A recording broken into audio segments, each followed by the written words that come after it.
I'm Vasa Naimark, and I'm one of the co-founders of the IFA Foundation. My husband and I have been operating this beautiful path of IFA in the foundation since 1979. We have a beautiful retreat here in Central Florida on 10 acres of land with a private lake. We have been teaching the path of IFA through many years of living it in our own lives and passing it down to our own children and our grandchildren. One of the sacred trees of Ifa, Saber tree,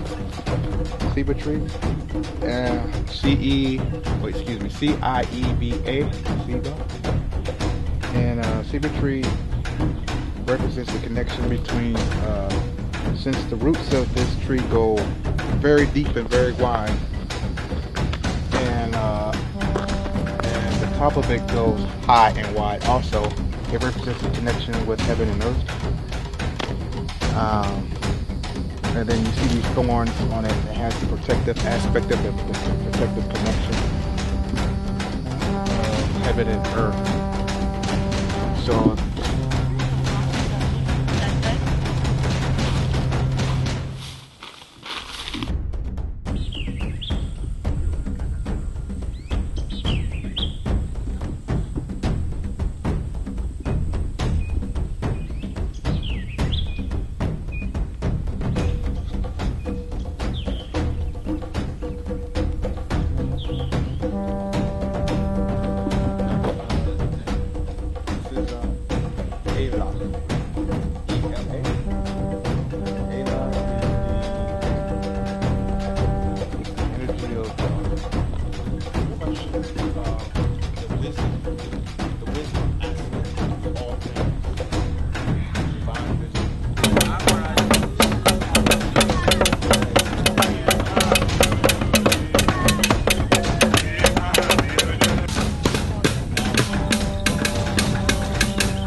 This is Ola'ulu, retreat center of the IFA Foundation in the United States.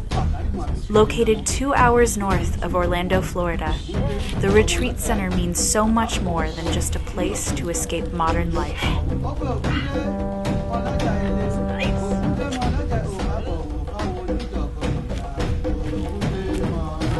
Ola'ulu offers a sanctuary to reconnect with the past and the future by reminding visitors of all places about their African roots, even here in our Americas.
the spirit of Africa lives throughout the world.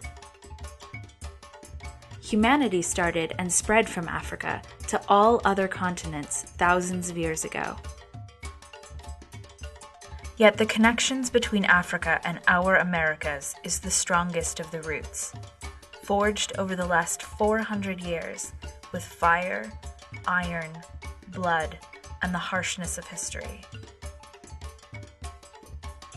We have to realize is that in the Americas, there are approximately 100 million people of African descent throughout the Americas. We're talking about, in comparison to a 30 million, 32 million here in the United States, we're talking about a huge population that exists outside of the U.S. boundaries and living in different communities who are of African descent, and they're not counted, and they are invisible. Of the people of Puerto Rico, self-identified themselves as white. Okay, so and I thought that was very interesting because of the educational process. But if you look at the African presence in Puerto Rico, and you see the music, or the culture, even the way we speak Spanish the Spanish with an intonation that is clearly very African. These are little things that we see the connections here between peoples. In fact, the African roots of our Americas mean not only sharing history, but also blood, culture, spirit, and a destiny for their sons and daughters.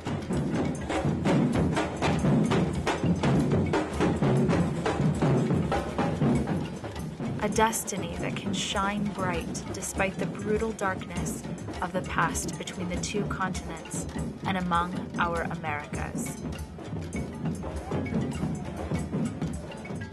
This living population in Latin America, where the African culture is alive and well in many ways, and we're beginning to see some semblance of a Black consciousness that's occurring throughout Latin America.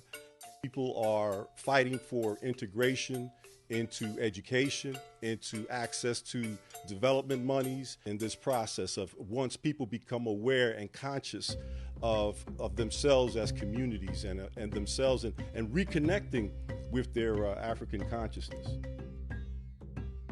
The first contact between the spirit of Africa and our Americas happened in the islands of the Caribbean, from Cuba and Jamaica to Trinidad and Tobago.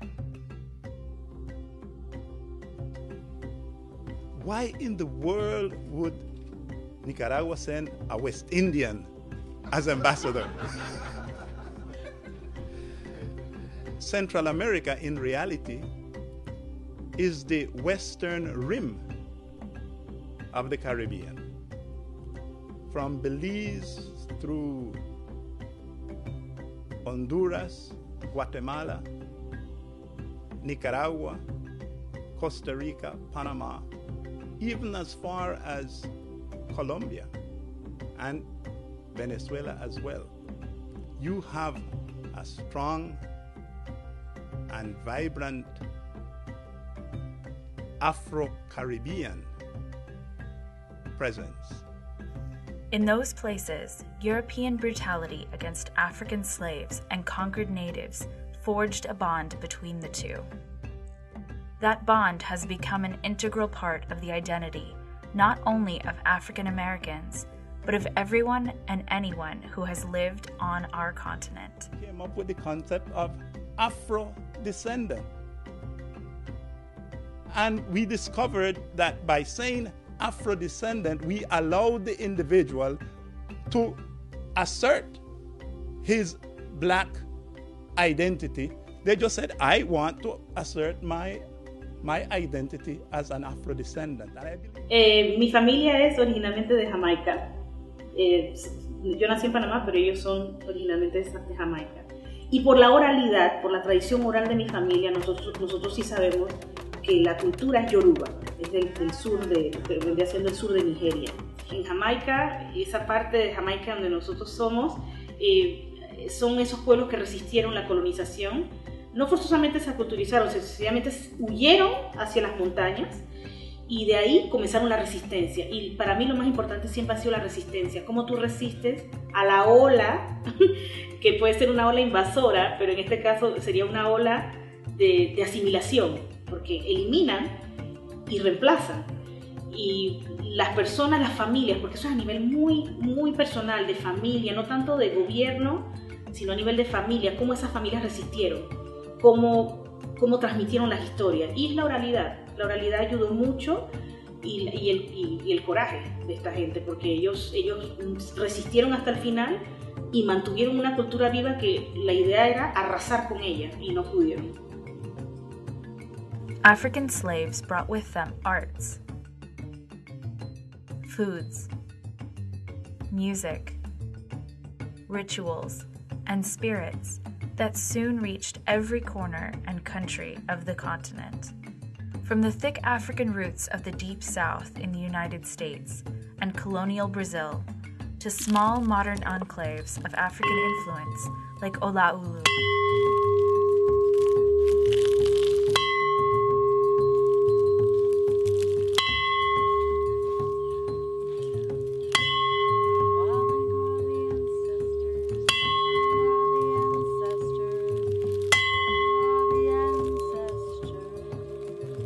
El Caribe tiene esa complejidad de naciones. No son solamente los que llegaron de África, sino los que se mezclaron tanto con los indígenas locales, como los cimarrones, como con las olas, luego de la esclavitud, de inmigrantes de la India que venían a trabajar por servidumbre, que es un tipo de esclavitud. The African diaspora in the Americas is as expansive as our continent, representing 18% of all the population, with African descendants living everywhere else in our Americas, both seen and unseen. You know, one of the running jokes down in Latin America is that wherever the road ends, the development ends, that's where the black community begins. It's the historical experience, and that was what's called mestizaje, which was, in essence, the issue of lightening up the races. In essence, say for instance, if you go to a place like Brazil, or you go to a place like Puerto Rico, they may be 4 to 5, 6, 10 names for the word black, okay?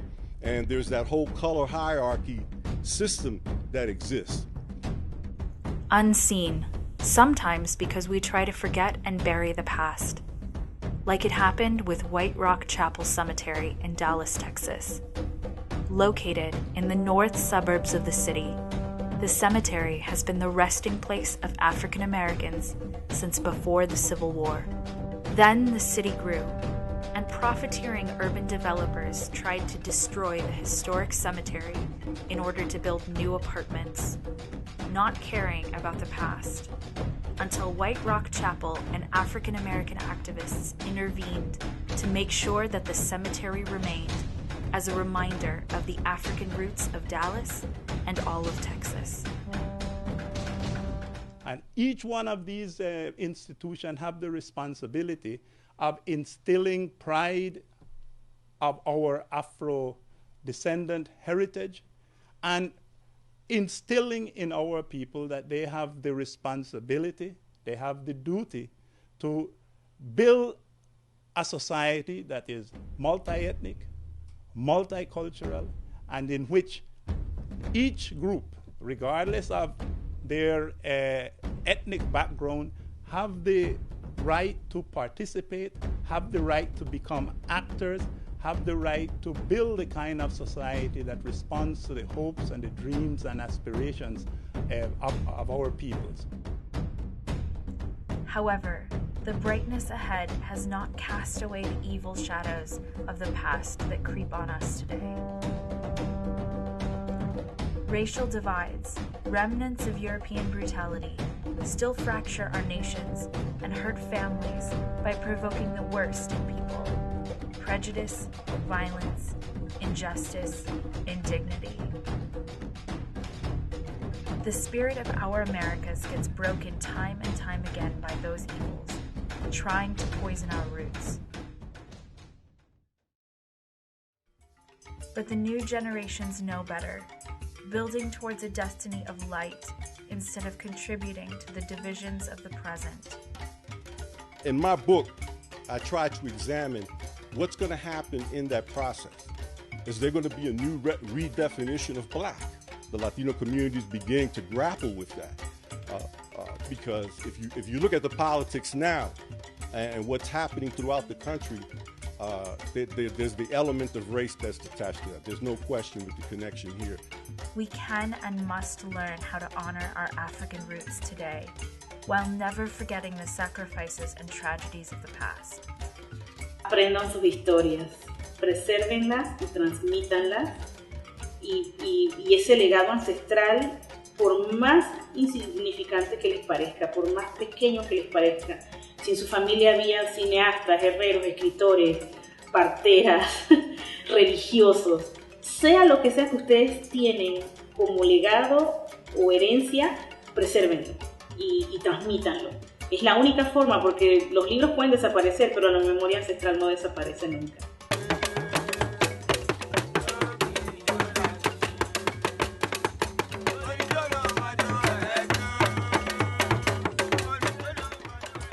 We may not belong to Africa anymore, but we can't ignore or deny our African roots will always be a part of the soul and essence of our Americas. Life of love. Love creates and love produces. It is fruitful, it multiplies, it faileth not. Love causes one to live 1,000 lifetimes, many times over. Overflowing, ever-flowing, everlasting is love's life, but it cannot live its life without you or I. Like fish without water, birds without a sky, or tears without a cry. You see, love is not emotion or sensual sensation or tingling of feelings. It is divine motivation, the highest universal vibration in circulation, constantly giving and receiving, always complementing, perfecting, and completing, adding value to everything. Producing assets, not liabilities, prosperity, not poverty, positive energy, not negativity. Love is all possibilities. Stop looking for love. You're looking in the wrong places anyway, all up in the wrong faces, putting yourself in compromising and regretful situations. You don't even have a clue. Don't you know that love is looking for you to express as you, to live through and to flow through, to be its heart, mind, eyes, hands, and feet, to be its image, likeness, and expressions like music with scales, notes, rhythms, and beats. Be its heartbeat, talk its talk, walk its walk, think its thoughts, feel its feelings, yearn its desires, possess all of its passions and fires, know its every intention, position, and mission, know it as it is. Love is us, individualized when self-realized, for love just wants you to simply live its life and unselfishly give its gifts. See love, be love, breathe love, free love, and love will see you, be you, breathe you, and free you. Love, live, love. To live is to love, for love is to live, for love is life. Without love, how can one live? For love is what love does. Infuse your consciousness in its impeccable intelligence. Be bold and confidently entangle your mind in its web of wholeness undenied that's effervescing, ever creating, awesome, amazing. Take its hand and journey into its many, many love lands of flowing milk and honey in its agape manna from heaven. Be fed till you want no more, eat it, drink it, and be charity, merry, never ending, creativity, always fulfilling, an ongoing feast, celebrating all unconditionally, sharing its fidelity and divinity belonging to all who wants to come, and whosoever will, let him come into the love lands of wonderful and beautiful. Freedom love lands for any man, anyone, at any time to find that kind of peace of mind that says, yes, I can love. I do love. Yes, I can be loved, and I do want to be loved. And yes, I am lovable because love is forever mine, and no one can ever take it away from me. Love's force is always with you and in you to expand your vast, most sacred universe, which is your spirit and your soul. Experience its mirth and let it explode beyond control, inducing you to give birth to new agape sons and new love moons and new heart-shaped formed stars and new charity galaxies and new intimate worlds to be explored, introducing life, inciting love, instigating love lifetimes. Love, live, love. To live is to love is to live, for love is life. Without love, how can one live? How can one be? For without love, we are all nothing. Love is the master key to life. It is the master key to everything. So be its key to unlock its destiny. Be its quality. Be its self-sufficiency. Be its longevity. Be its legacy. Live free, love free, fear free. Be love's infallible manifestation. Don't be afraid to love. Don't be afraid to live. Just accept love without reservation, condemnation, or hesitation. You are love's perfect realization and demonstration. You are its very essence of all creation. This is truth. Already this is. So always remember this, that love loved you so much that you had to exist.